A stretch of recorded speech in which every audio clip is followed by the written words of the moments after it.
back again with some more Mr. Ballin'. So how's everybody morning, afternoon, night going, where y'all from? Hope y'all just tuning in, cause we back again with another video. So let's get right to the freaking video and see what this story is all about. Today, I'm going to tell you 3 very spooky stories that, depending on your interpretation, you could view all 3 of these as ghost stories. But before we get into those stories, if you're a fan of the strange, dark, and mysterious delivered in story format, then you come to the right place, because that's all we do, and we upload once a week. So, if that's of interest to you, please offer to house sit for the like button. But as soon as you get there, just take all their belongings and put them out on the curb with a big sign that just says free right next to them, and then just leave. Also, please subscribe to our channel and turn on all notifications so you don't miss any of our weekly uploads. Okay, let's get into today's stories.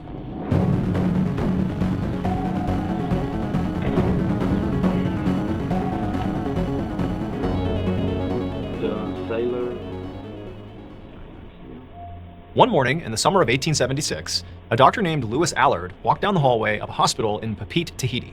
Tahiti is an island east of Australia. Lewis was just about to step into his office when he heard the hospital doors open, and he looked over to see a few policemen walking in, carrying this unconscious man on a stretcher. Just from the looks of the way this guy was dressed, Dr. Allard could tell he was a sailor. So a lot of Dr. Allard's patients were sailors, because Papeete was a port town.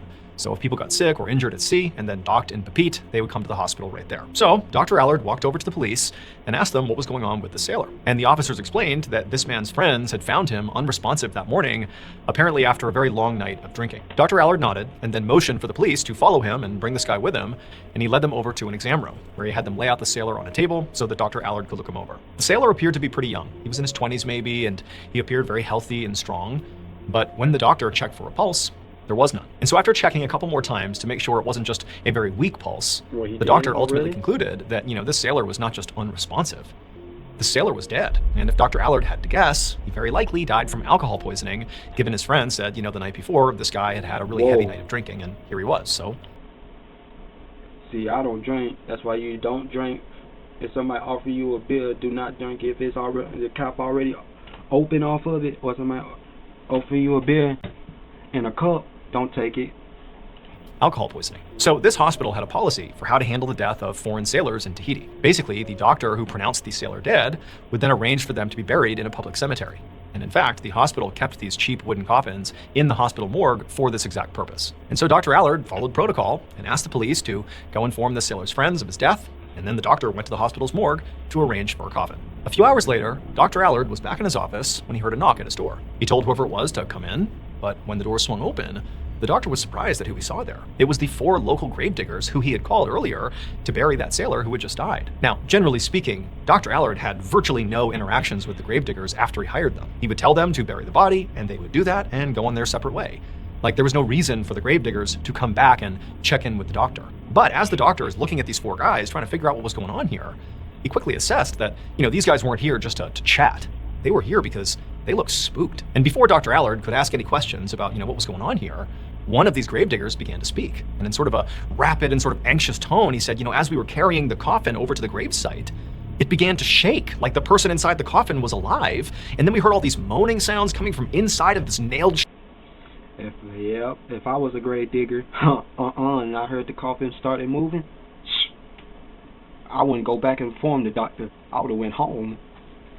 Shut coffin, and we all got so panicked that we just dropped the coffin and we ran here to tell you. Now, Dr. Allard was pretty surprised by what he was hearing, but he's also thinking that, when he hired these 4 gravediggers, they were at a local pub and they were drinking. And so he's thinking to himself, maybe something strange happened, with this coffin, or much more likely, these 4 guys are drunk. And that what they've sort of said here is just some figment of their imagination, that they're not professional, they're just drunk guys who are coming here screwing up my day. And so sort of annoyed, Dr. Allard's like, hey, I'm telling you, that guy is dead, okay? This isn't a ghost scenario, but if you're so worried about it, why don't you go get a police officer, have them come over and inspect the coffin, make sure the person is really dead in there, and then once they confirm that, please do your job and bury this guy. And so the gravediggers, they kind of, look down sort of awkwardly, and they're like, okay, we'll go do that. And they turned and they left. And then Dr. Allard got back to work. And then a few hours later, Dr. Allard heard another knock on his door. And this time when the door opened, it was a police officer. And it was actually the officer that the 4 gravediggers had gone and found at Dr. Allard's suggestion. And he had gone over, checked the coffin, and the coffin wasn't moving, it wasn't making any weird sounds, it was sealed shut, there was nothing going on. And so the officer eventually instructed the gravediggers, to go ahead and bury it, there's nothing going on here. And so the gravediggers had, at that point, buried the coffin, and that had been that. And so the officer was here just to tell Dr. Allard that, hey, it's all good, he's buried, we can move on. About a week later, Dr. Allard had basically forgotten about this whole snafu around the coffin and whatever was going on with it. He was sort of on to the next thing, and he was out like he normally was at night to go for a walk. And the area that he liked to walk in the most was actually the cemetery. Not because he had some sort of morbid obsession, but because, it was often, vacant. There was nobody there. And so it was a peaceful place to go walking. And so, he's strolling through the cemetery like usual, and he's not seeing anybody like usual. But as it began to get dark, he was walking down this one row of headstones, and he looked up ahead, and he could have sworn he saw somebody standing behind a tree with their body sort of half out of the tree, half.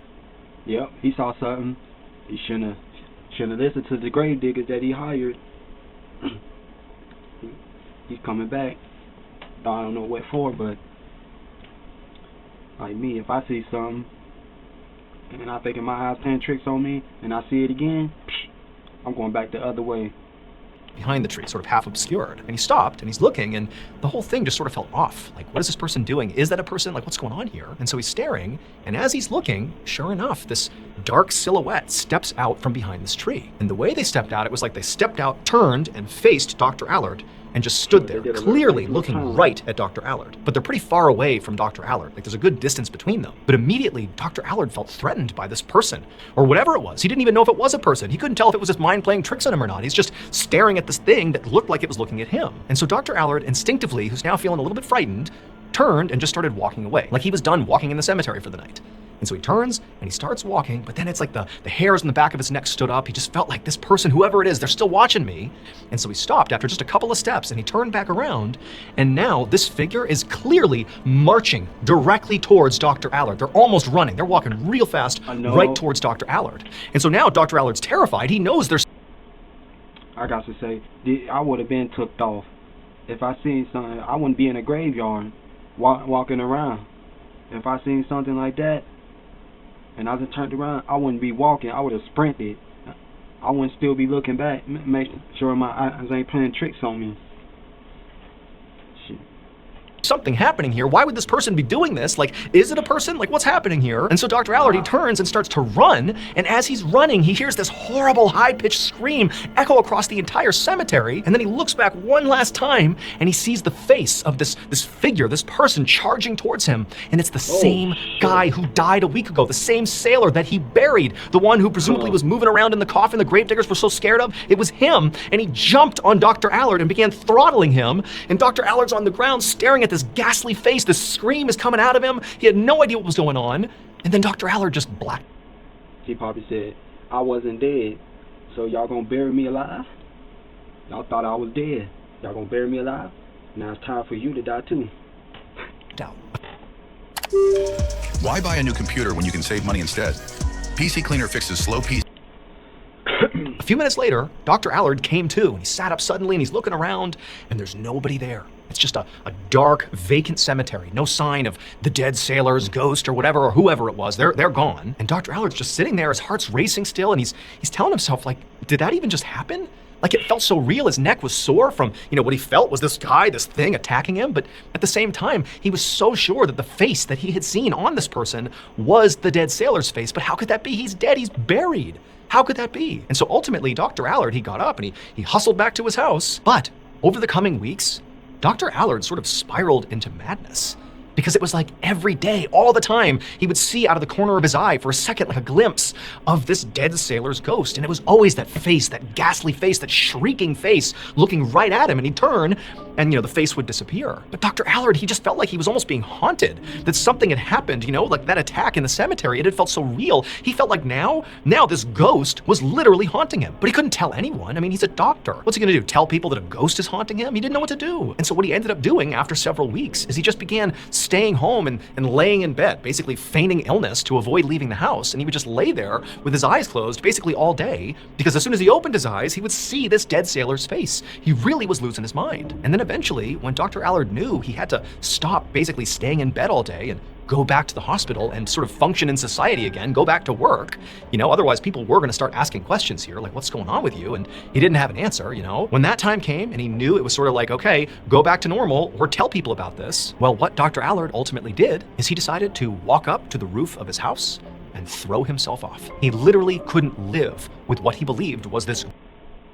I wouldn't throw myself off the roof like that. Man, you better go get a therapy. Shoot, I would have went and paid for a therapy and told her that what I saw, I don't know if it was real or not, but hey, can you help me out with this? Ghost haunting him 24/7. When the doctor's close friends found out that the doctor had taken his own life, they immediately went to the police and said, hey, wait a minute, like, we think this has something to do with what he was dealing with over the past several weeks. So the doctor, despite not wanting to tell anybody about, his haunting, he did sort of begin to tell a couple of his close friends. Now, he was sort of subtle about it, but he began telling people that he's like, yeah, I keep seeing that dead sailor's face everywhere I go. I just keep seeing him. Now, he didn't highlight the fact that he was basically losing his mind over it and thought it was literally a ghost. But a couple of his close friends were aware that it almost seemed like, Dr. Allard was effectively having a mental breakdown over this dead sailor. And they did sort of connect that Dr. Allard sort of felt haunted by this dead sailor. And so, said close friends ultimately went to the police and said, hey, I know this is a stretch, but the doctor kind of thought he was being haunted by this dead sailor before he died. We think that has to do with why he took his own life. And sort of amazingly, the police, the way they responded to this was, okay, we're gonna look into this. We're gonna investigate the haunting, so to speak. And what they did is they exhumed the coffin of that dead sailor. They didn't know what else to do. They just decided they would do that. And so they raised the coffin out of the ground and they open it up and they cannot believe what they see. So it would turn out those 4 gravediggers had been totally justified in being scared about what they thought they heard and felt in that coffin when they were going to bury it. Because the sailor was not dead. He was just so drunk that it felt like... I knew it. I knew he wasn't dead. I knew it. I knew he wasn't dead. Like he was dead. They couldn't feel his pulse. Dr. Allard had been wrong. The sailor was not dead. He was totally alive. And so as he was being carried over to the gravesite to be buried, he really was moving around inside the coffin and moaning because he was horribly hungover, but totally alive and, grappling with the fact that he's now, confined inside of this coffin. He likely had no idea what was going on, so you can imagine the types of sounds and things he might be doing. And so the gravediggers, they were right to be scared. They did get a police officer. The police officer came over, and for whatever reason, when he inspected the coffin, he saw it was sealed. There was no movement inside the coffin. It was totally quiet, so, the sailor inside, he just wasn't moving or making any sound. And so the police officer greenlit burying him. So the living sailor inside the coffin is buried underground by these gravediggers, and they go their separate ways afterwards. But then that sailor wakes up again. He begins thrashing around after being buried in the ground, and he actually managed to...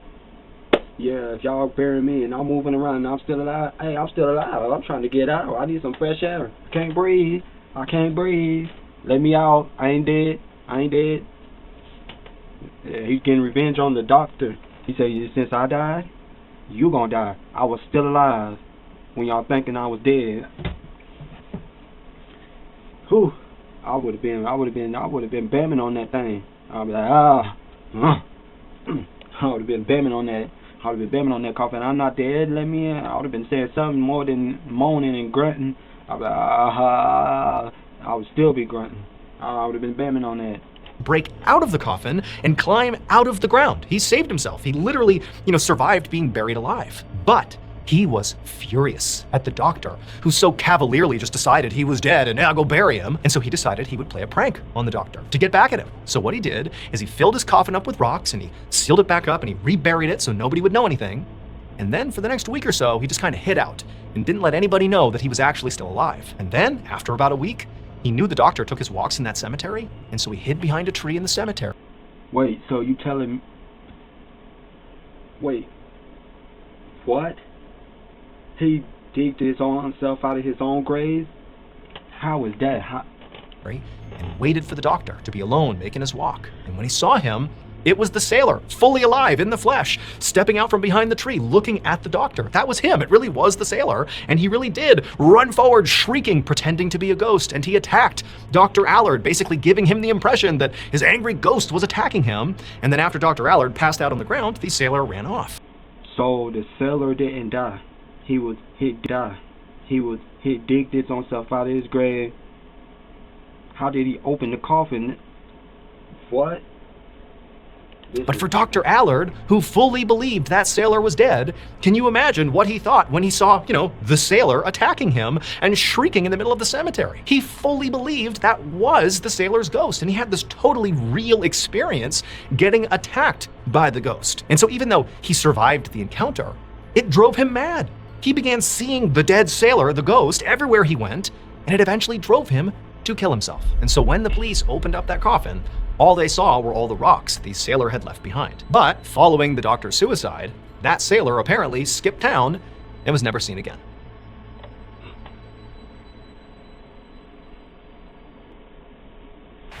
If you live in a Florida zip code and have 0 DUIs in the last 5 years, It begins here. From the director of It comes It, Welcome to Derry, the chilling new HBO original series exploring one of horror's biggest terrors, Pennywise the Clown. Set in 1960s Derry, Maine, the new HBO original life-saving service, which was a precursor to the US Coast Guard. And he was currently working overnight as a surfman, which was basically like a lifeguard, but specifically for ships that were out on the lake. He was there with a bunch of other surfmen who were all taking shifts, either sleeping, patrolling the beach, or staying awake inside the station in case somebody came looking for help. Benjamin had just finished a 4-hour beach patrol, which had been pretty uneventful, but at the same time, he was still walking around for 4 hours on loose sand, and so he was pretty tired. And so now that he was back at the station, he had a little bit of time where he could basically take a nap. And so he set his alarm for 4 hours later, which is when he would need to be awake in the station to take on another shift. And then he told his fellow surfmen that he was going to close his eyes for a minute. And then he climbed into bed and fell asleep. A few hours later, though, Ben shot up in bed and began frantically looking around the room. He was covered in sweat, his heart was racing, and after a second, he realized that he's okay. He's in the station, he's safe, and what had just happened to him was just a dream. He had had like a terrifying nightmare, but it had felt so real that it really took him a second to, understand that that's all it had been, just a dream. In this dream, Benjamin was walking along the coast of Lake Superior, like he did during his nightly beach patrol, and it was dark out and there was this awful thunderstorm, and the rain was coming down so hard that Benjamin could barely see, and in fact, he almost felt like the impacts of the individual raindrops almost hurt his skin, like they were acid striking his skin. Then suddenly, through this wall of rain right in front of him, this man who Ben didn't recognize kind of stumbled into view. And this man was wearing very nice clothing, like he was on his way to a party or something. But, they're down at the coast of this lake, and it's storming out, like it didn't make any sense. But Benjamin, he just stared at this guy and didn't say anything. And the guy looked right back at Benjamin, and without saying a word, he just reached out and really aggressively shook Benjamin's hand. And then, as Benjamin is watching his hand be shaken around by this guy with wild eyes turns and he points out to the lake that's right next to them. And even though he didn't say anything, he pointed with this level of urgency, like there's something out there, something bad, and you need to pay attention to whatever it is. And so Benjamin, he turned, and his hand's still being shaken by this guy, and he looks out, but it's just a wall of water. He can't even see the lake, and he has no idea what this guy is trying to tell him. And it was at that point that, Benjamin sat up and he was awake again. Now, objectively, Benjamin understood that while this dream... Hey, you better listen to the dude. He said something bad is about to happen. You better listen. Don't matter if it's a dream or not. Now, if I get a dream and somebody telling me that I need to look straight out into the ocean because something bad is about to happen, you know what I'm going to do? Walk outside, walk to the shore and see what I can see, because he might be trying to save your life. It definitely was creepy. It wasn't really terrifying. It was raining and storming, and a random guy came up and shook his hand and pointed at the lake. Like that's not terrifying. But for some reason for Benjamin, it just felt so real that was the thing that made it so unsettling. It felt like he really had been out there and really had this interaction. Now, Benjamin was not the type of guy that would, find meaning in dreams. He basically chalked dreams up as just that, just dreams. But there was something different about this dream. He felt almost intuitively like what had just happened in his dream was a warning. That man, whoever he was telling Benjamin something, and it had to do with the lake, but he didn't know what it was. But as Benjamin thought about this, he knew how sort of crazy that sounded. And he figured that maybe he was just kind of caught up in the immediacy of having just had this dream, that really the only reason he felt like it had weight is because it just happened. And so maybe if he just went outside and got some fresh air and let some time pass, that he would, let this dream fade into the ether and he'd go back to normal life. And sure enough, when he got outside and got some fresh air, he did feel better, but he did still feel like that dream meant something. And so he just walked down to the coast of Lake Superior, where he was in his dream, to the other surfmen who were down there doing their own patrol. And there, there was nothing unusual happening. The lake, it was so calm. And Benjamin, he went up to one of the surfmen and just kind of told them about this dream, and he was almost joking about it. He's like, yeah, it felt so real that I almost feel like it was a warning of some kind, but yeah, it's just a dream. Yeah, it's a and warning. The other surfmen who were listening just were like, yeah, that's crazy dream, huh? And that was it. Hey!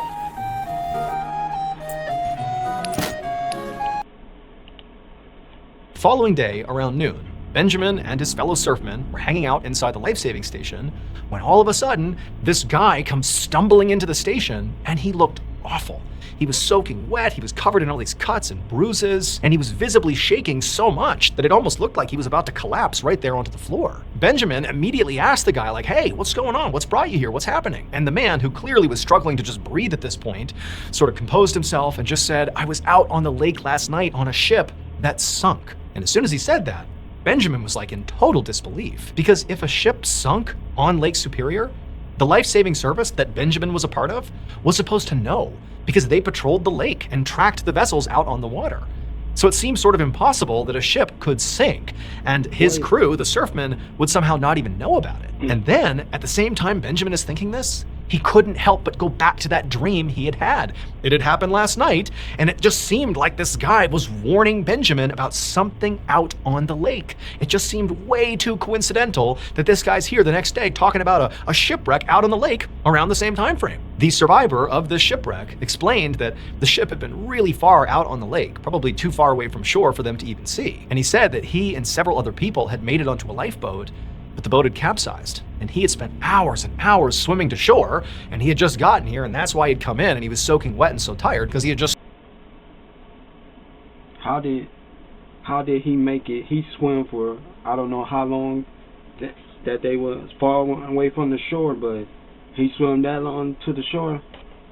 Swam all night, and he said he didn't know about any of the other survivors or if there were any other survivors. All he knew is that he was here and he has no idea what else happened. And so Benjamin and the other surfmen immediately gave this man a blanket and some food and some water, and then they quickly sent out a fleet of boats to go search the lake to hopefully find other victims of the shipwreck.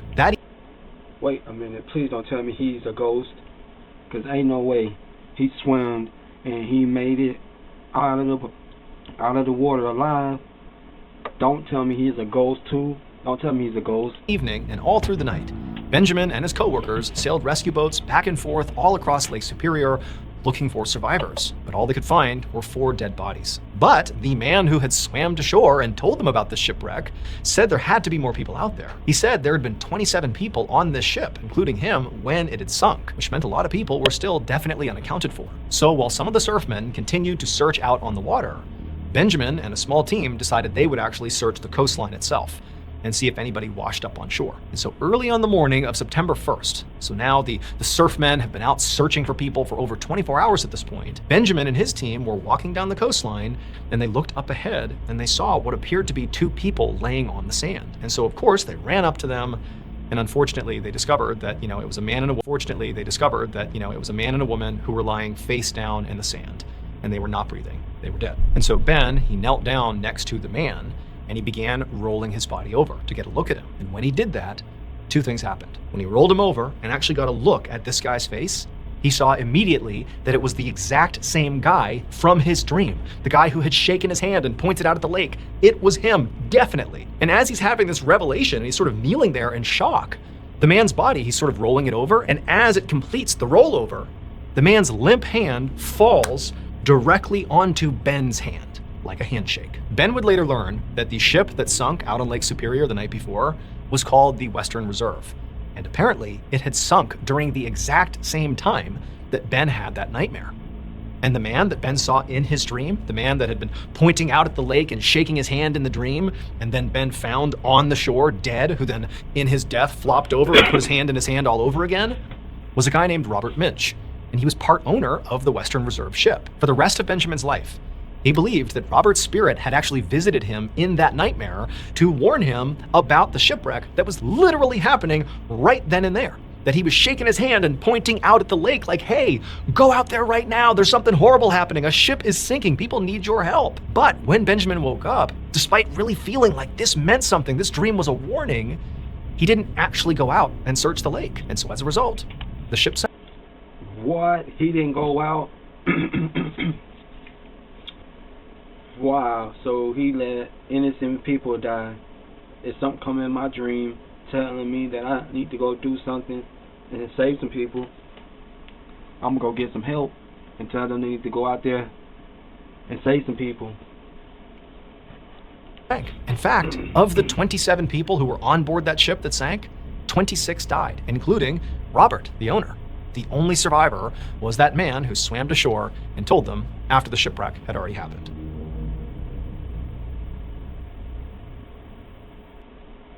Wow.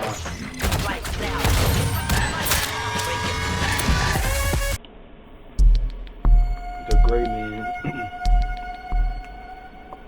You got the it balloon. On the afternoon of September 20th, 1989, a 70-year-old man named Jim Moore and his wife Clara walked along the beach on a tiny island off the coast of South Carolina. It was called Polly's Island, and it was less than 4 miles long and only wide enough to fit one main road with beachfront houses on either side. Jim and Clara lived in one of those beachfront houses, and every afternoon they would go out and walk the beach together. That particular day, as they walked, Jim could see some clouds gathering off in the distance right above the ocean. And he'd actually seen a weather report recently about this big storm called Hurricane Hugo that was supposed to be heading their way in the next couple of days. Living on an island, Jim and Clara were pretty used to getting warnings like that. I mean, storms were sort of a big deal on an island because you're pretty isolated. And they were just planning to evacuate if the weather, got pretty bad. But for now, it did seem like the weather wasn't too bad, so they were sticking it out. However, it did sort of seem like basically everybody else on Polly's Island had taken the storm a little bit more seriously, and most of them had already evacuated. And in fact, as Jim and Clara are walking, I mean, normally they would see lots of people out doing what they were doing, walking the beach, but today, there was just one person really far down the beach, just this one guy walking towards them, but that was it. The rest of the beach was basically deserted. But Jim and Clara were,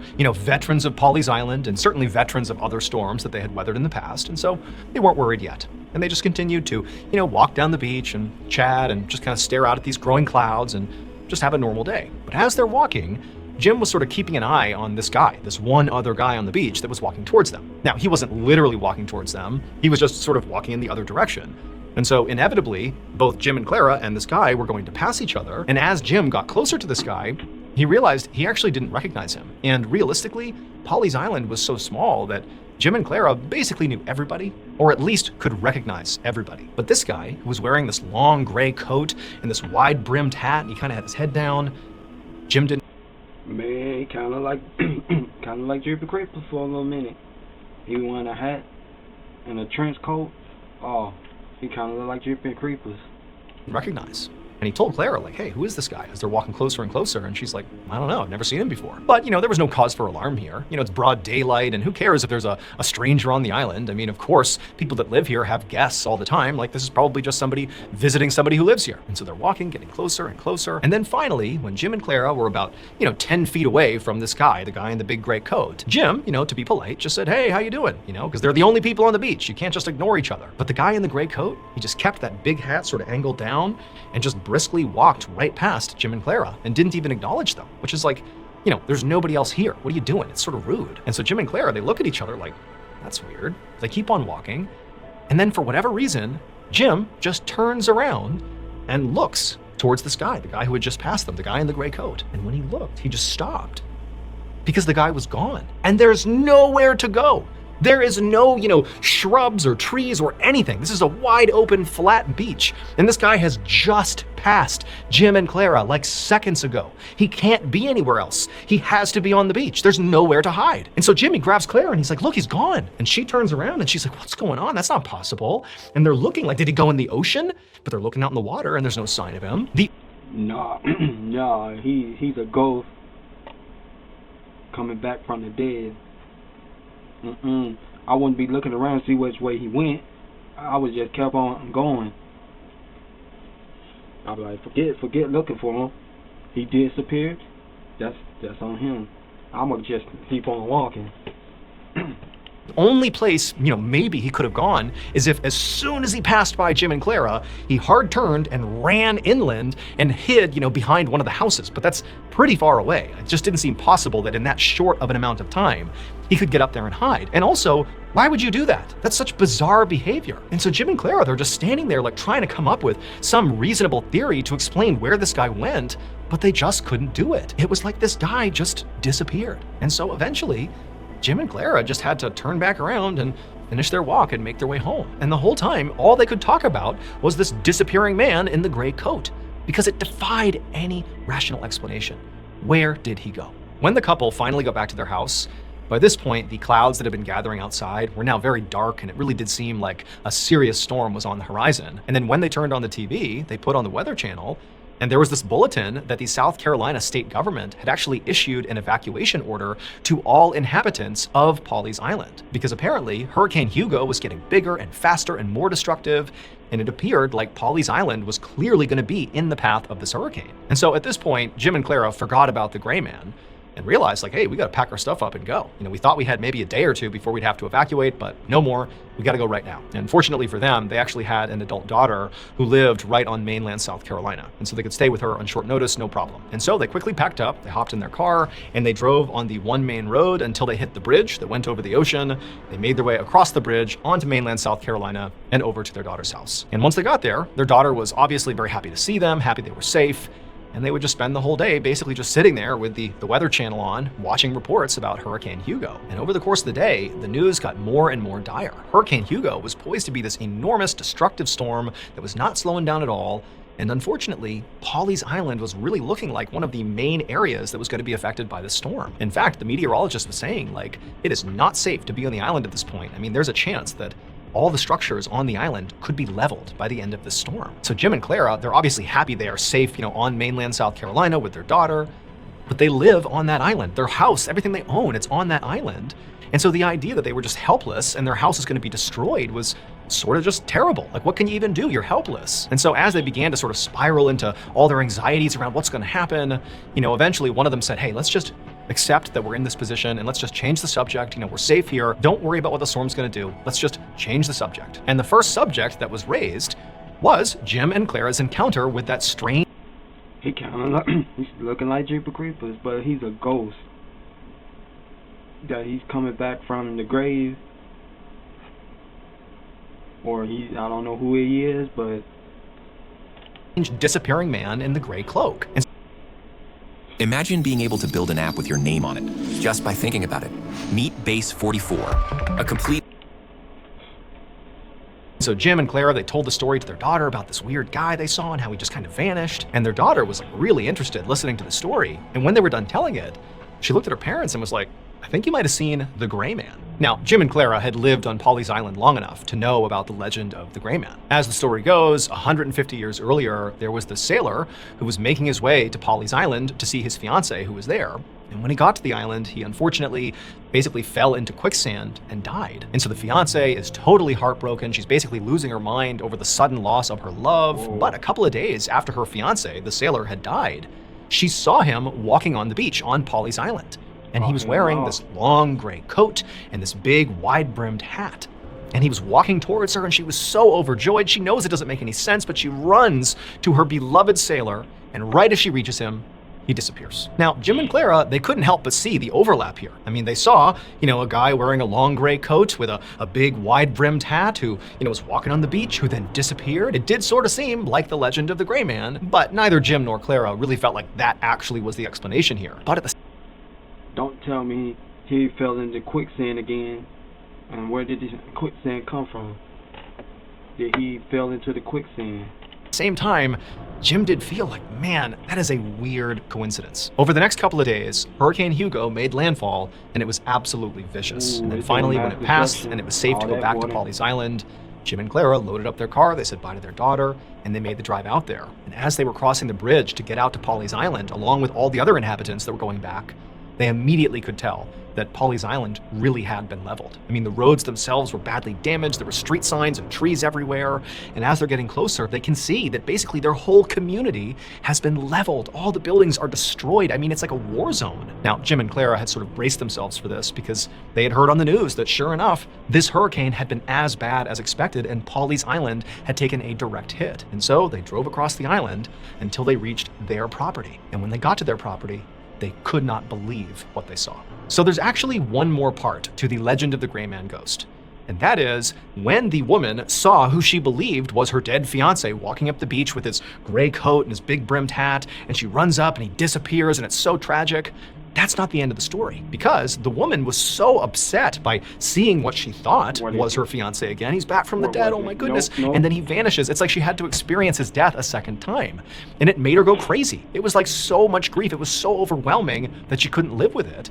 And in fact, Hey, quickly Ma, after Colonel. seeing, his ghost disappear, she was sent off the island to a hospital. She was basically institutionalized. And while she was off the island, immediately after she left the island, this huge storm rolled through and leveled Polly's island. And only one building survived. It was her house. Inexplicably, her house was untouched. Completely untouched. Everybody else is ruined. So keep that in mind, because Ain't no way. when Jim and Clara returned to Polly's Island following Hurricane Hugo, whose house was the only house left standing? Theirs.